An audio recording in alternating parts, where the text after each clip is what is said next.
Así que damos gracias, Padre, por esta noche hermosa, maravillosa que nos has regalado para podernos reunir por medio de este espacio, para poder recibir de tu palabra, recibir de ti lo que quieres enseñar a nuestras vidas y a nuestros corazones. Quiero darte gracias, Señor, por todos aquellos que se unieron a lo largo de estas 5 semanas y se embarcaron, Señor, en este estudio para conocerte más a ti, conocer tu obra redentora, conocerte más en todos sentidos, Señor. Y que esta sea una ocasión más en las que no solamente estamos celebrando el cierre de un curso, Señor, sino que estamos realmente dándote gracias. Gracias por todo lo que has hecho por nosotros, porque estudios como este nos abre más el conocimiento y el entendimiento y nos permite acercarnos mejor a ti. Así que en el nombre de Jesús bendecimos este webinar desde ya. Amén y amén. Bueno, pues muchas gracias, repito, por haberte unido a este webinar para todos los que están en vivo y se están uniendo desde distintos puntos. Que Dios los bendiga desde ya. La Escuela Bíblica Resplandece, para quienes están por primera vez recibiendo un webinar con nosotros, es una escuela muy sencilla bíblica que se fundó el año pasado, en 2025, con el fin de poder crecer juntos en la palabra de Dios a través de cursos, precisamente como este que acaba de culminar, que es Cristología. Hasta el momento, la Escuela Bíblica ha ofrecido los cursos que aparecen en tu pantalla. Comenzamos fundándola con un curso titulado Principios de la Apologética Cristiana. También estudiamos los fundamentos de la hermenéutica bíblica, la teología de la adoración y ahora en 2026 el curso de Cristología. Pídele a Dios, por favor, le ruego ahí donde usted está que nos mantenga en sus oraciones para que cursos como este que estamos recibiendo hoy, podamos continuar haciéndolo, organizándolo y coordinándolo. Hay un trabajo de logística, de mucho estudio detrás de cada material que se le envía a los estudiantes y agradezco mucho sus oraciones para que esto pueda seguir en pie y alcanzar a más personas, ¿verdad? Así que hoy pues estamos terminando este viaje de Cristología para los que nos acompañaron a lo largo de estos 5 módulos. Les recuerdo que comenzamos hace un poco más de un mes con un webinar parecido a este titulado El Verbo se hizo carne. Y a lo largo de las últimas 3 semanas estuvimos enviando martes a martes material de lectura, material de trabajo, formularios para todos aquellos que querían enriquecer todavía mucho más su conocimiento sobre la cristología. Hablamos sobre la importancia de la cristología y la persona de Jesucristo, la obra redentora de Cristo. Recientemente, Cristo revelado en toda la Escritura. Ese fue un estudio maravilloso donde pudimos ver que Jesús no solamente es revelado en los 4 evangelios o en el Nuevo Testamento, sino que desde el Génesis hasta el Apocalipsis ya había una proyección y una revelación de quién es Jesús para la humanidad y para la eternidad también, ¿verdad? Pero para quienes están recibiendo esto por primera vez o no están todavía muy familiarizados con el término de cristología, cristología es una rama de la teología, es una pequeña rama que estudia quién es Jesús y qué significa su persona y su obra para la humanidad. Este curso se queda corto con la dimensión tan amplia y tan grande que abarca esta palabra.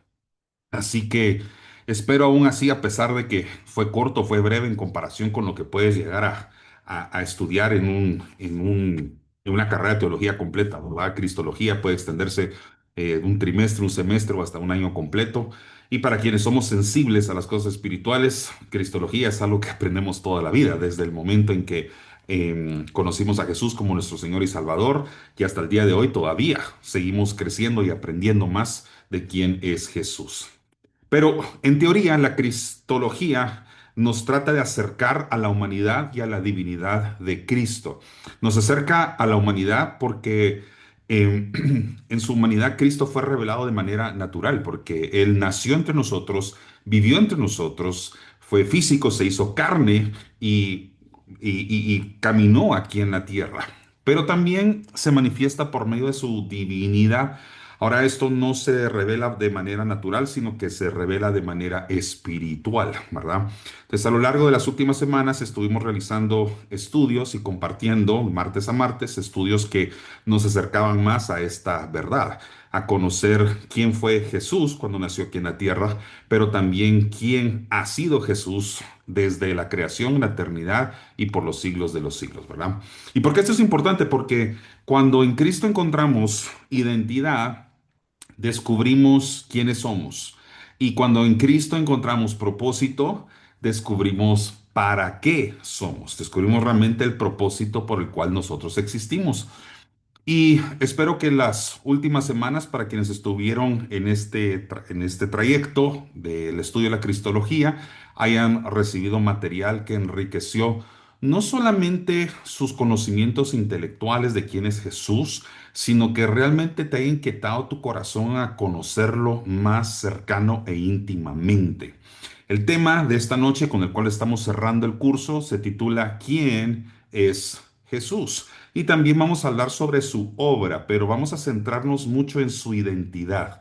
¿Quién es Jesús? Y cuando nosotros a veces nos preguntan quiénes somos, ¿verdad? A mí si me preguntan quién soy, si a ti te pregunta alguien quién eres, quizás una de las primeras cosas que brotan de nuestros labios es nuestro nombre, porque nos identificamos con el nombre que nuestros padres nos colocaron.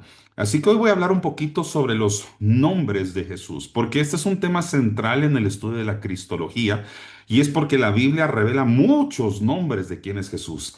Y también debo añadir un dato personal porque esta semana precisamente mi hija se inquietaba por conocer los nombres de Jesús y hacía la pregunta honesta y sincera que cualquier niño podría hacerse: ¿por qué es que Jesús tiene tantos nombres y qué significa cada uno de ellos?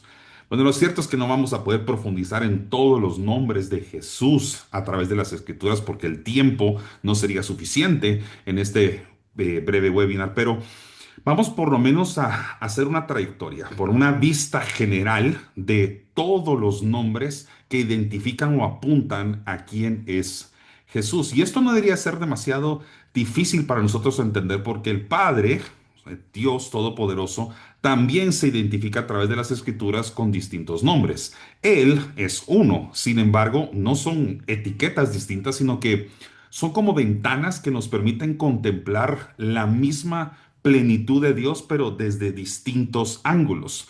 Y por eso es de que se nos ha enseñado a través de nuestro aprendizaje bíblico que Dios tiene distintos nombres como Adonai, Roí, Rafa, Shalom, Abba, Nisi, varios de los que aparecen ahorita en tu pantalla. Y Jesús, como Hijo de Dios, y ya aprendimos que Jesús es Dios, no se, eh, no se sale de este principio, ¿verdad? De hecho, a lo largo de toda la escritura, Dios no revela a su Hijo de una sola manera, sino que lo hace mediante múltiples nombres y múltiples títulos. Y cada uno de estos nombres o títulos apunta a un aspecto de su identidad, de quién es Jesús. Entonces, al estudiarlos en un curso como este, no solo estamos ampliando nuestro conocimiento de todos los nombres que hay, sino que estamos profundizando nuestra relación con Él. Todo esto para poder alcanzar quizás la plenitud a la cual llegó Pedro cuando el maestro les hace la pregunta crucial a sus discípulos: ¿y vosotros quién decís que soy yo? Y Simón Pedro responde: tú eres el Cristo, el Hijo del Dios viviente. Y a esa altura debemos llegar todos nosotros en nuestro caminar con Jesús, a tal punto que nosotros tengamos clara la identidad de quién es Jesús. ¿Y cómo se manifestó esta revelación delante de Pedro? Bueno, esta pregunta no surge en medio de un inicio de relación personal entre Jesús y Simón Pedro, sino que después de un tiempo de recorrer juntos. Con esto lo que quiero decir es que conforme tú más recorres la vida de la mano de Jesús, más te identificas con Él, más lo llegas a conocer y más cercano de Él vas a estar, ¿verdad? Vamos, como estamos hablando de nombres, el nombre de Jesús en su contexto original. En la Biblia, los nombres y títulos no son simple identificaciones, sino que son revelaciones de tres cosas. Del ser, son revelaciones de la naturaleza y muy importante la número tres, de la misión. No importando si estamos hablando de Jesús o de otros personajes que aparecen a lo largo de las escrituras, vamos a ver que cada una de las revelaciones de los nombres nos dice tres cosas. Nos dice el ser, quién es la persona, su naturaleza, puede ser su familia, su legado, su pueblo, por ejemplo, pero muy importante la misión, sobre todo aquellos nombres que Dios mismo o Jesús asignaba a alguien. Se convertía no solamente en su identidad, sino que revelaba la misión que esa persona tenía en la tierra. En palabras tal vez más cercanas a nuestro lenguaje, no solo revelaba quién era, sino también cuál era su propósito por el cual aparece en la escritura. Y muy probablemente muchos de nosotros o fuimos nombrados así o estamos nombrando a nuestros hijos intencionalmente. Claro, no estoy insinuando que todos los nombres son espirituales o tienen una connotación bíblica, pero muchos padres que realmente se toman a la tarea de estudiar los nombres de sus hijos antes de ponérselos oficialmente, quieren saber qué significa y con este significado están también asignando una misión o están creyendo que aquello que los identifica va a ser parte de su recorrer por esta vida. Entonces, hablando de Jesús, tendríamos que mencionar que el nombre Jesús proviene del latín, pero proviene del latín Jesús, que a su vez es una transliteración del griego lesous, lesous, ¿verdad? Sin embargo, realmente para nosotros lo significativo acá es que en hebreo, Yeshua, es lo que realmente significa Jesús, significa Yeshua, y en una forma más antigua, Yehoshua, Yehoshua, que es de donde proviene el nombre para nosotros, tal vez más conocido como Josué. Así que lo importante que es lo que significa realmente Jesús o lo que significa Yeshua, y es que Yahweh, o sea, es salvación. Yahvé o Jesús, Dios salva, Dios nos salva. Esto es profundamente coherente, esto de que Jesús nos salva, o sea, el significado de Jesús es coherente con Mateo capítulo 1, versículo 21. Mateo 1, 21 dice, y dará a luz un hijo y llamará su nombre Jesús. Ahí está la parte de identidad, pero después de esta coma vemos la revelación de su misión, porque Él salvará a su pueblo de sus pecados. Entonces, cuando estamos viendo la asignación del nombre, no solamente estamos viendo su identidad, sino su asignación o la misión que le correspondía a Jesús hacer aquí en la tierra, ¿verdad? Los títulos centrales en la cristología en cuanto al nombre de Jesús son Hijo de Dios, Hijo del hombre, bueno, Hijo de Dios, afirma su naturaleza divina, su relación única con su relación única con Dios, o sea, con el Padre, y que no es un hijo creado, sino que es un hijo eterno. También está Hijo del Hombre, que es el título que Jesús más usó para sí mismo. Con esto reveló su humanidad, pero también su autoridad, su autoridad y su gloria mesiánica. También un título central en la cristología que apunta a Jesús es la palabra Mesías, que Mesías es en hebreo, su equivalente en griego es Cristo y ambos significan lo mismo, significa el ungido.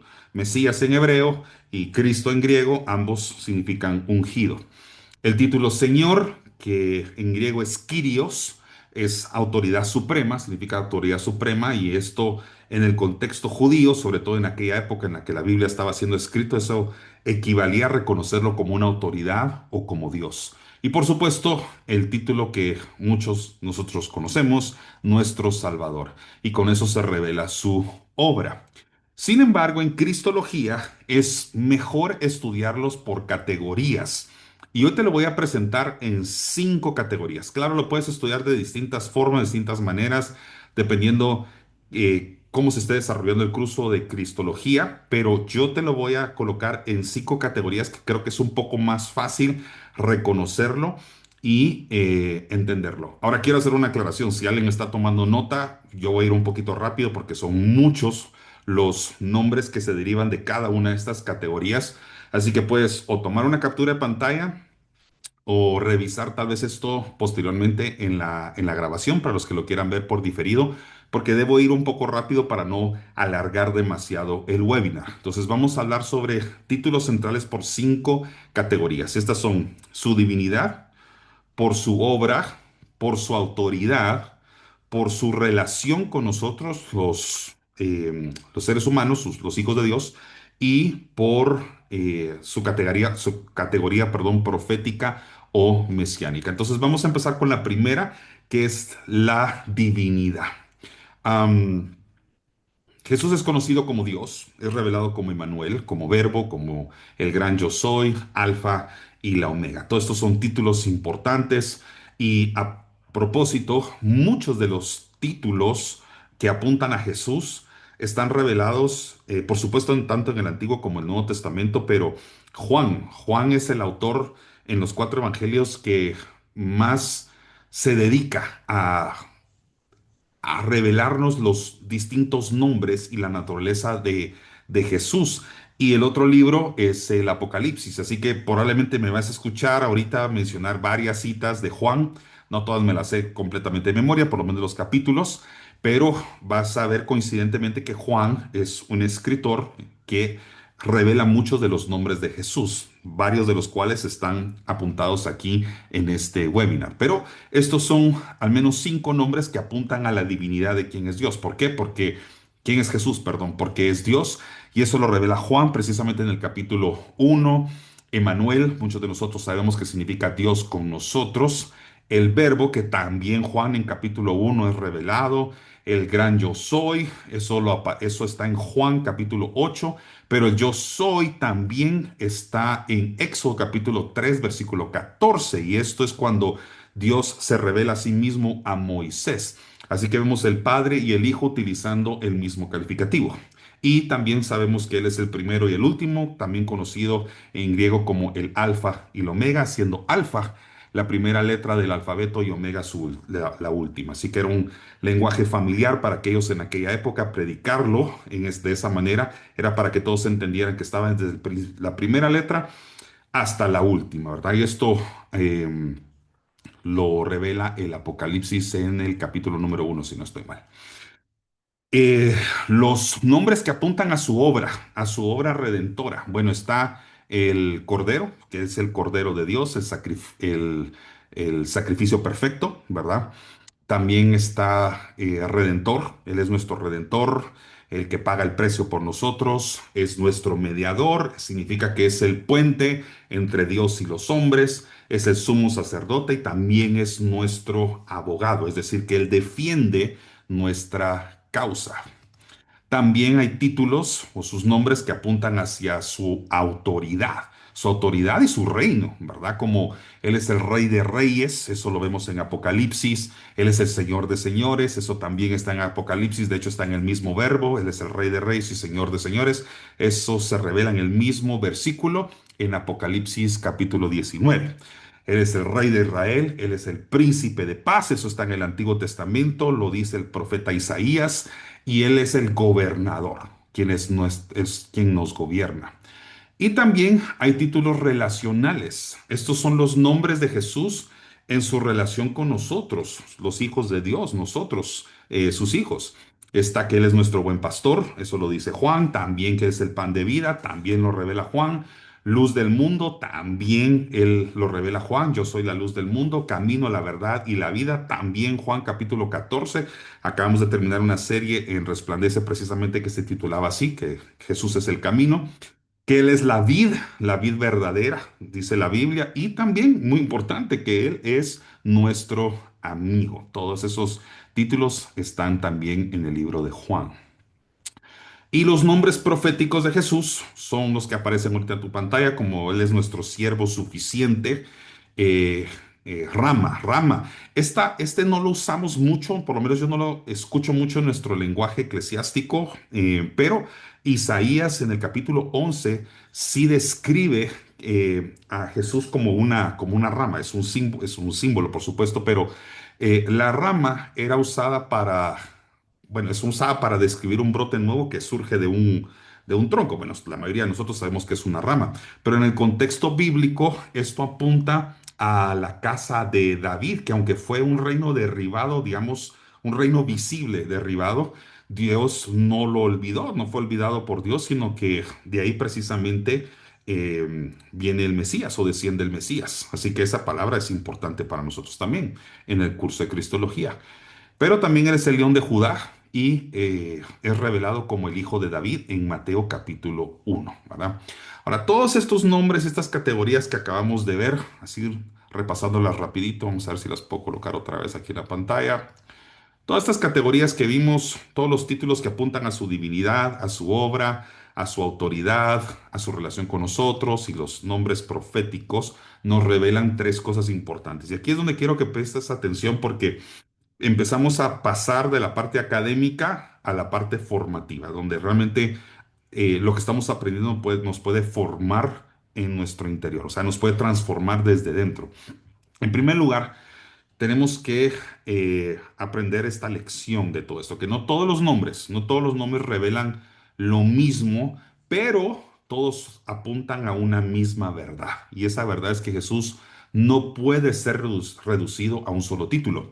Y eso es bien importante porque yo en mi inmadurez, en mi inocencia de pequeño, precisamente entraba en el mismo conflicto que seguramente mi hija tenía esta semana cuando hacía esa pregunta o me la hacía a mí, sobre por qué Jesús tiene tantos nombres. Y confieso que en su momento, cuando yo al menos la hice, no creo que eso haya sido el corazón de mi hija, era más un símbolo de queja, porque me costaba mucho recordarme todos los nombres de Jesús. Pero cuando entendí que no todos revelan lo mismo y que esto significa que Jesús no puede ser reducido a un solo título, ahí es donde realmente abracé la verdad de que es hermoso el hecho de que Él tenga todos estos calificativos y que todo apunten a Él. La segunda lección que tenemos que aprender es que los títulos de Cristo no son doctrinas, sino que más bien son relacionales. Si tú los estudias bien y los ves uno por uno, así no tan rápido como yo los leí, sino que los estudias detenidamente, te vas a dar cuenta que no son nada más títulos, sino que revelan una relación entre Dios y el hombre, ¿verdad? De distintas perspectivas, pero de eso se trata. Y muy importante, Él une en sí mismo lo que para nosotros humanamente sería imposible reconciliar. ¿Qué significa esto? Significa que nosotros nunca pudimos reconciliar a Dios y al hombre, solamente por medio de Jesús. Eh, Otros dos conceptos que humanamente nosotros no podríamos reconciliar sería a un rey y un siervo. Eso solo por medio de Jesús se pudo hacer. O un juez con un salvador, o un cordero con un león. Eso solamente Jesús puede unificar precisamente esos dos nombres. Y eso es una de las cosas más ricas de estudiar los nombres de Jesús a la luz de la Cristología, porque vemos que Él en sí mismo eh, une lo que nosotros humanamente jamás podríamos hacer. ¿Cómo podemos nosotros unir a un cordero y un león? Es imposible humanamente, ¿verdad? No podemos también un juez y un salvador al mismo tiempo, o rey y un siervo, pero Cristo, a través de sus nombres, su identidad y su obra, los unifica, los relaciona, ¿verdad? Y con esto quiero hablar sobre la restauración. Y hoy precisamente en la mañana, mientras yo tenía una conversación con mi mamá, ella me compartía un paralelo hermoso que hay en, en un estudio que ella estaba recibiendo sobre el paralelo que existe entre la Semana Santa y los días de la creación. Yo confiaba a ella, le decía precisamente hoy en la noche, yo también voy a trabajar un paralelo importante, ¿verdad? Tratando de mantenerme hermenéuticamente en una línea correcta, pero entendiendo y reconociendo que también la Biblia tiene muchos símbolos y muchos códigos que tenemos que aprender a interpretar porque nos acercan cada vez más a la verdad de Cristo, ¿verdad? Y es que eh, no sé cuántos de ustedes están familiarizados con la historia del Edén. Me imagino que la mayoría de ustedes sí, pero cuando Dios creó todo, Dios creó un Edén, creó un huerto y puso ahí el hombre según Génesis. Y cuando puso ahí al hombre, lo dio una administración, una mayordomía de todo lo que Dios había creado. Pero al crear Dios el jardín, se presenta a sí mismo, o se revela a sí mismo al primer Adán como un hortalero. Hortalero es una persona que que cultiva, que crea hortalizas o huertos, ¿verdad? Como un jardinero para nosotros hoy, pero más apunta a una huerta. Y vemos esto ahora siendo restaurado por medio de Jesús en aquella historia hermosa cuando Jesús resucita y María va a llegar a visitar a Jesús, ¿verdad? Va a visitar a Jesús en el domingo de resurrección y María al ver a Jesús resucitado pensó que era el hortelano, ¿verdad? Que era quien cuidaba el huerto o digamos el jardinero. Eso lo vemos en Juan capítulo 20, ya un poquito antes de que se termine el libro de Juan. O sea que a simple vista parece como un error sin importancia de que María se encuentra con Jesús ya resucitado y lo confunde con un hortalero, con un jardinero. Pero en Génesis Dios coloca, como decía hace un ratito, al hombre en un huerto precisamente. En un lugar, digamos, de comunión, donde hay vida, donde hay relación directa con Él, pero el pecado rompe esa relación y el hombre es expulsado del Edén, del huerto. Entonces, desde entonces, el acceso a la vida y a la presencia de Dios queda, por así decirlo, cerrado. Ahora vemos ahora en Juan capítulo 20, cuando Jesús resucita, volvemos a ver que precisamente un huerto. Y Jesús muere, es sepultado y resucita en un jardín. Sé que esto no es casualidad, esto es una imagen de la restauración, porque el primer Adán de Génesis falló en el huerto y trajo muerte a nosotros. Pero Jesús, el postrer Adán, para los que recibimos el curso completo, el postrer Adán aparece en el huerto, pero ahora para traer vida y restaurar lo que se había perdido. Entonces, además, vemos que hay tres barreras en la Biblia. En primer lugar, el huerto fue cerrado en Génesis. El velo del templo separaba al hombre de Dios y había una piedra también, ¿verdad? La piedra del sepulcro donde Jesús fue sepultado que representaba la muerte. Pero en Cristo todo esto es revertido porque el velo se rasga cuando Él muere en la cruz, la piedra se remueve y el acceso a Dios ahora es restaurado. Por eso, aunque María pensó que era realmente un jardinero en un sentido más profundo, no estaba equivocada, porque Jesús es quien vino a restaurar el huerto, por así decirlo, perdido, y a devolverle al hombre la comunión original que tenía con Dios, ¿verdad? ¿No le parece esto fascinante? Por lo menos a mí me emociona hablar de esto.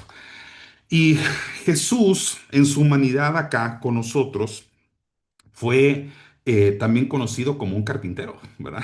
Como Jesús no comenzó su historia con nosotros en un trono visible, bueno, me refiero con nosotros, en su terrenalidad, en un trono visible, sino en la sencillez de un hogar, de una familia, y como lo describe en la Biblia, como hijo de un carpintero. A propósito, este es uno de mis temas favoritos de predicar en la iglesia y trato de predicarlo una vez al año, muchas veces en torno al Día del Padre, pero durante años Jesús vivió en lo cotidiano, vivió muchas veces en lo oculto y en lo aparentemente común. Y digo en lo oculto, no refiriéndome al oculto como ocultismo, sino que hay mucho que la Biblia no nos dice con respecto a su tiempo aquí terrenal durante su infancia y su adolescencia. Conocemos su nacimiento, un poquito sobre su preadolescencia en el momento que Jesús visita el templo con sus padres. Pero desde ese momento, desde ese episodio, hasta que Jesús aparece nuevamente en su ministerio, comenzando su ministerio en las bodas de Caná, no vemos nada, o sea, se oculta, se, se esconde. Voy a usar esa palabra mejor. Se esconde. No hubo prisa en manifestar realmente a Jesús. Pero hay una razón por la que esto ocurrió y es porque el propósito de Dios no se mide a veces por la urgencia humana, sino por la plenitud del tiempo.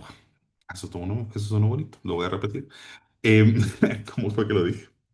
El propósito de Dios no se mide por la urgencia humana, sino que se mide por la plenitud del tiempo. Y aquí te coloqué una línea de tiempo simbólica de lo que realmente representó Jesús en cuatro escenarios importantes de su tiempo aquí en la tierra. Y es que sí, nació en una familia, en una familia cuyo padre pues estaba el oficio del carpintero. Entonces podemos asumir que Jesús trabajó juntamente con su padre en la carpintería. No se revela mucho sobre eso, solo lo, lo asimilamos también por cultura contextual. Luego desarrolla su ministerio acá con nosotros, muere y resucita en la cruz del Calvario y luego asciende para sentarse a la diestra del Padre, ¿verdad? Entonces, a los 30 años, lo que había estado en silencio se revela con todo su poder, ahí con toda su gloria. Apenas 3 años. 3 años fueron suficientes. Jesús no solo enseñó, sino que en esos 3 años sanó y confrontó y transformó la historia para siempre. Así que no fue la duración de su ministerio lo que importó, sino que lo que impactó, ¿verdad? Lo que marcó ese impacto que tuvo en el corazón de todos nosotros, ¿verdad? Así que no fue la duración, sino la autoridad de su persona lo que realmente fue importante. Entonces, hablando de su identidad, lo importante de entender acá es que Jesús no nació para ser carpintero.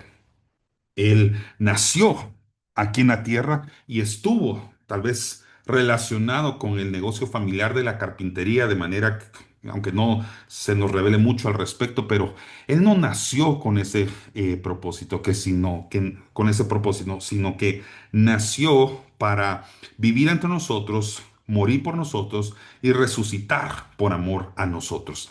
Y esto lo quiero remarcar porque en la última parte de este webinar, que estoy ahorita a punto de entrar ya en el cierre, quiero dejar marcado algo en la vida de cada persona que me esté escuchando. Y es que muchas veces creemos que aquello que estamos haciendo ahorita puede o no tener un alcance con lo que vamos a hacer nosotros después. Pero Jesús no nació para ser carpintero, pero aún así lo hizo durante prácticamente 30 años y durante 30 años hizo lo que no fue necesariamente enviado a hacer, pero su espíritu ya sabía que no había nacido para hacer mesas y sillas o trabajar con madera, pero aún así estuvo sujeto a su Padre terrenal. Crece con nosotros, crece entre nosotros y a los 30 años llega Jesús a cumplir su ministerio y en apenas 3 años que no se compara en nada con los 30 que vivió pegado a su padre y a su madre, transformó la historia por completo. Y esto también tiene ciertas lecciones que son aplicables a nuestras vidas. En primer lugar, porque a veces pensamos que debemos estar en un rol espiritual para cumplir un propósito. Yo por mucho tiempo, en mi adolescencia, en mi juventud, antes de emprender el ministerio sacerdotal, em, caí en ese hoyo de confusión muchas veces y de duda o inquietud, porque pensaba que yo tenía que estar necesariamente en un rol sacerdotal para poder llegar a ser un sacerdote. En la vida o con la vida aprendí con los años que muchas de las cosas que yo hice durante mi adolescencia, durante mi juventud, apuntaban a lo que Dios me iba a asignar a hacer algún día. Y no sé cómo no me di cuenta, porque la Biblia está repleta de historias y ejemplos como esos. Moisés, por ejemplo, es uno claro. Moisés pasó toda una vida haciendo un oficio que pareciera desconectado o muy diferente a su propósito, pero en cada una de esas partes de su vida, cada uno de esos episodios o capítulos de su vida, mientras que estuvo en Egipto, por ejemplo, mientras vivió en el desierto con su suegro Jetro y con su esposa, todo eso apuntaba a una asignación, una misión que Dios lo estaba preparando, pero no necesariamente estaba ejecutando el rol de ser un profeta de Dios, pero Dios utilizó cada uno de esos años que tuvo aquí en la tierra para poder afinarlo al cumplimiento de su propósito. Y eso lo quiero afirmar en todos los que me estén viendo y que tengan sensibilidad espiritual desde ya. Y tal vez está conectado en este webinar o alguien está viéndolo que necesitaba escuchar esto, porque caemos como en una trampa mental de creer que tengo que ahorita apresurarme a hacer las cosas. Dios se tomó su tiempo, hizo Jesús todas las cosas con calma antes de emprender su ministerio. Así que mejor toma calma y no toma calma, sino que tómate tu tiempo, o mejor dicho, deja a Dios tomar el tiempo de tu vida y que Él pueda cumplir lo que quiera hacer en tu vida, ¿verdad? A veces la gente necesita consultar el pasado de las personas para determinar quiénes son, ¿verdad? Y cuando Dios te llama, es común que muchas veces la gente siga viéndote de la misma manera como una vez te conocieron. ¿Por qué? Porque aunque te vean cumpliendo tu llamado espiritual, para muchos aún vas a seguir siendo el hijo del carpintero. Jesús ya estaba asignado en su ministerio y aún así las escrituras en los evangelios nos revelan que la gente los señalaba como, pero si este es Jesús, no es este el hijo del carpintero, ¿verdad? Y no son estos sus hermanos y sus hermanas. ¿Qué nos está diciendo esto? Que a pesar de que llega un momento en tu vida en el que tú empiezas a ejercer juntamente con Jesucristo tu rol, tu desempeño, tu llamado espiritual, siempre habrá personas que todavía te van a ver con ojos de terrenalidad. Es decir, todavía te van a ver con sus ojos humanos, en tu humanidad como te conocieron. Eh, y eso es normal, no tiene por qué abrumarte, eso es parte del proceso y si Jesús atravesó eso, sin duda tú también, ¿verdad?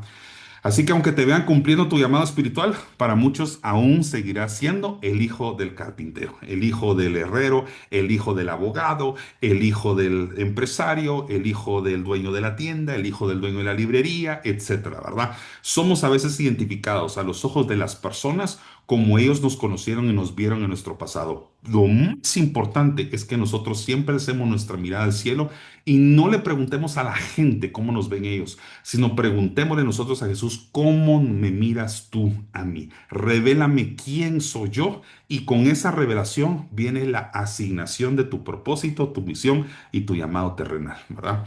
Y quiero darte una alerta importante. Hay gente que no tiene muchas veces problemas con la humanidad de tu pasado, pero sí con tu propósito futuro. Pero no los culpes. Es importante que llenes tu corazón de gracia y misericordia porque es el sistema en el que nosotros vivimos.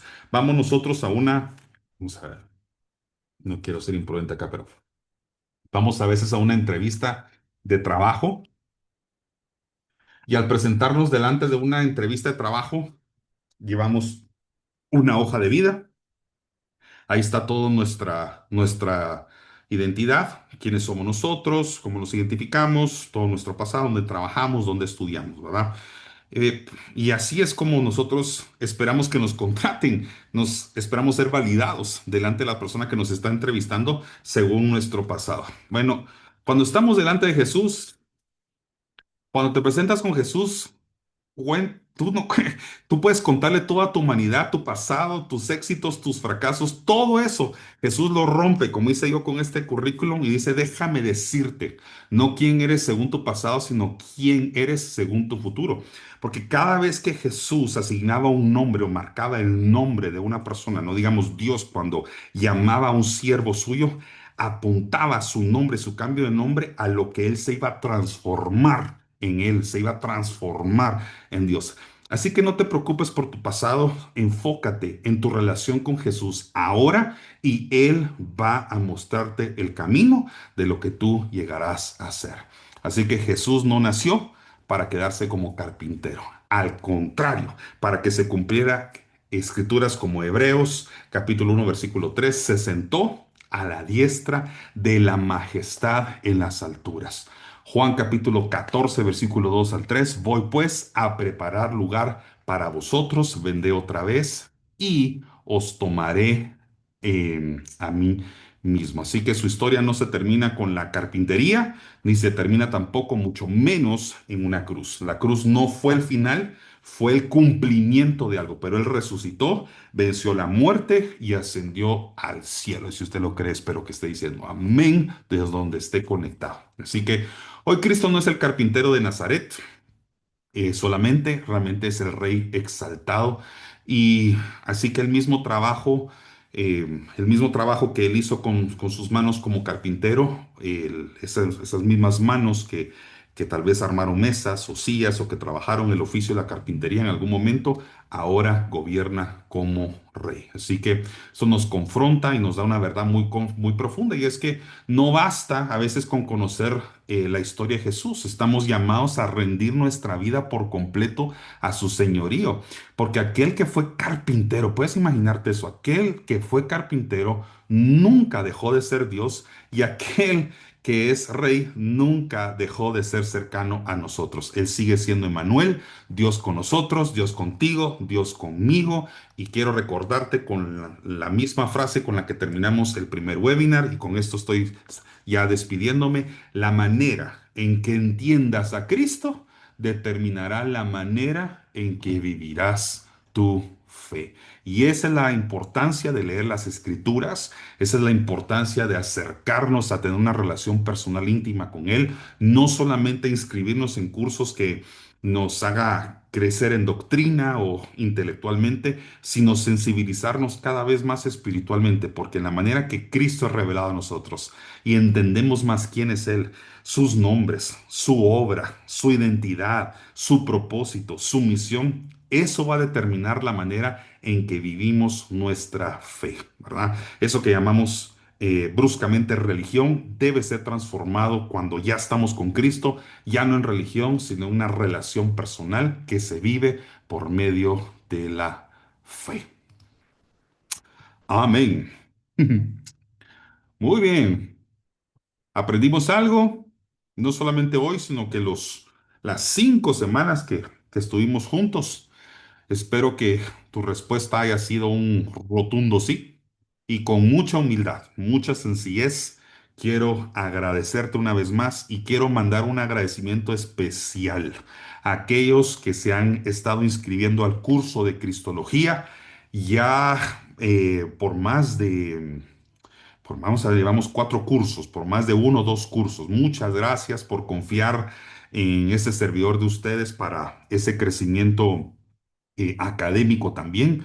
Espero que Dios me siga dando las fuerzas, ¿verdad? Que me siga dando la paciencia y el tiempo que se necesita para poderlo seguir preparando con todo cariño y con todo amor para ustedes. Es una escuela que está ofreciendo cursos gratuitos. Eso no siempre es fácil porque, bueno, se enfrenta uno a tantas dificultades, ¿verdad? Y a tantos obstáculos, pero aún en medio de eso perseveramos para que más personas conozcan de Jesús y se acerquen más cercano a Él, ¿verdad? Ese es el propósito y la visión de nuestra escuela bíblica.